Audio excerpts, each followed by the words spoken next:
Guys, good day po. Maayo adlaw sa inyo tanan. Magandang araw po sa ating lahat. At eto nga, meron na lang tayong dalawang balot guys.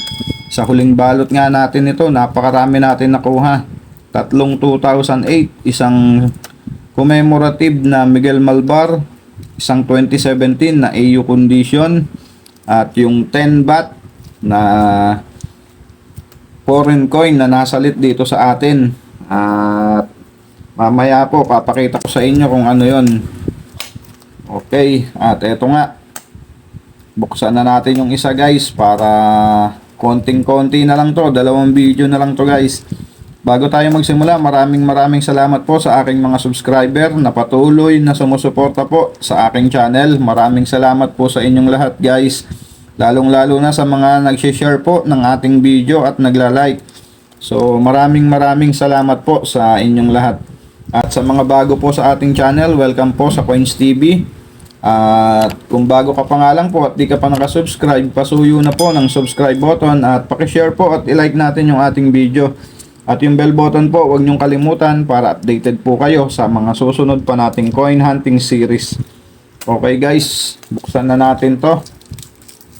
Sana makadali na tayo dito ng 2007 or 2009 na hard to find dito sa 10 piso sa BSP series. At kahit mga semi hard to find lang, year 2014 semi hard to find, year 2000 at 2016, yan po ang mga semi hard to find. So ayan, umpisahan na natin to. Baka umpisahan pa ng iba. First coin natin guys, 2015 common. Next coin 2011. At maraming salamat din po sa mga kapwa nating coin hunter dyan, at maging sa mga coin vlogger po, at lalong lalo na sa mga coin collector na mga idol natin at 2008 guys. So ikikip ko yan lahat ng 2008 kinikip ko guys. Hindi ko lang nabibisita kung ilan na ba. At for sure na napakarami na noong 2008 natin. 2010. Okay, common. Next coin 2006 common. Next coin natin 2011 common. Next coin 2004 common. Next coin 2005 common. Next coin 2002, so common lang din yan. And another 2008, napakarami ng 2008 at ang common na 2008. Okay, dalawa na sila. At i-update na nga rin natin to guys para po sa ating mga bago sa channel natin. Year 2008, at madalas naman natin siyang makakuha ngayon. Yung mga nakakaraang coin hunting natin, madalang yan. Okay, proceed na tayo guys. 2010 common, at ang ating last coin sa ating first batch 2006 common lang yan guys. Okay, dito na tayo sa second batch. Sana makadali tayo dito kahit semi hard to find lang. Okay, first coin natin 2003 common. Next coin 2015 common. Next coin 2002. Next coin 2012. Okay, next coin natin year 2006 and common 2012. Next coin 2017, common lang din yan guys. At ang next coin natin ay 2006. Next coin 2004, at napakapangit na ng kondisyon na to guys.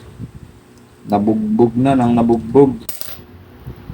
Okay, next coin natin, 2010. Common. Next coin, 2002. Common. Next coin, 2001. May halo raw ginto. Gumawa din ng ingay. Okay, next coin, 2013.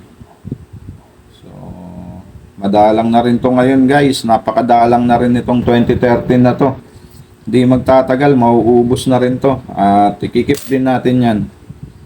Okay, next coin and ang ating last coin sa ating coin hunting, 2004. So, common. At eto, dalawang 2008 at isang 2013. Common lang din yan guys. Okay, i-update natin to guys para sa mga bago sa ating channel, ang 2008. At idamay na rin natin tong 2013 na nakuha natin. Okay, punta lang tayo dito. Ayan guys, nandito na tayo sa Endat Numista, kung saan makikita natin ang record dito sa 10 pisong ito. Diyan po lahat ng impormasyon makikita nyo. At punta na nga tayo dito sa ating i-update na 2008. At idamay na rin natin ang 2013. Okay, 2003, 5, may 14, where's the, ayun, 8. Ayan po, ang 2008 ay may tatlo na variation. Reverse 1B, reverse 2A, at reverse 3A. So, ang hawak natin ay itong reverse 1B na common. At ang kanyang percentage guys ay 6%. At ang price appraisal niya sa very good ay very fine condition, 28 pesos. At sa uncirculated ay 54 pesos. So hindi na masama kung may hawak kayong uncirculated condition na 2008. So 6% yung pinaka-common. At kinokolek ko yan guys, tinatabi ko. At ang reverse 2A ay may record na 0.9% ang kanyang percentage. At walang price appraisal na nakalagay sa kanya. At ang pangatlo ay reverse 3A na 0.6%. At wala ring price appraisal na nakalagay sa kanya. Kaya mahirap din makita tong mga to. Pero meron na ako nyan guys. Kompleto na ako sa variation nyan. Yung reverse 2A at reverse 3A, meron na tayo nyan. At ang common. At eto nga, ang 2013, idamay na rin natin to sa ating updating. Reverse 3B. So, meron lang pong isang variation, ang 2013. Reverse 3. So, reverse 3 po ito. At ang kanyang percentage po ay 4%. So, medyo mababa pero common lang din yan guys. At ang kanyang price appraisal po na naka-record dito sa Numista, sa extra fine 10 pesos, sa AU condition ay 11 pesos, at sa uncirculated ay wala pa pong price appraisal sa kanya. So ayan po ang presyo ng mga barya na to.